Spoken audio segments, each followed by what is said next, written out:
Počúvam. Asi je? Niečo ti chcem povedať. Si pripravený? Áno, som. Chýbal si mi. Aj ty mne. Dobre, veď sa porozprávame doma. Aha, rozumiem. Máš malé ihrisko, nemôžeš hrať. Povedz, čo chceš a nenapínaj ma. Mám problém. Rozmýšľala som nad tým, čo by si dal hrdinský záchranca malého chlapca na večeru. A odpoveď je baklavu. Dal by si ju? Naozaj?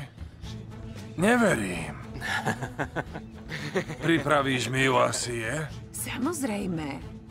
Dokonca aj so šerbetom. Ó, asi je. Ó! Čo, Mustafa, čo?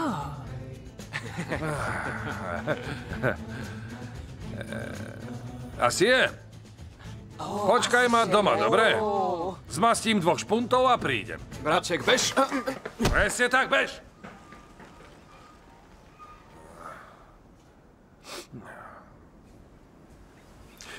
Asi je. Nikoho neby. Veď ťa zrazilo auto a bolí ťa rana. Si zranený. Neboj sa. Som v pohode. Fakt. Dobre, to mi odľahlo. Tak sa uvidíme neskôr. V spálni. Dobre. Uvidíme sa neskôr asi je. V spálni.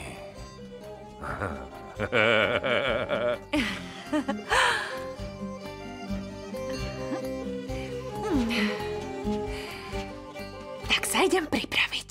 Baharın dumanlı hiç geçit vermez. Anlat Karadeniz nefesum yetmez.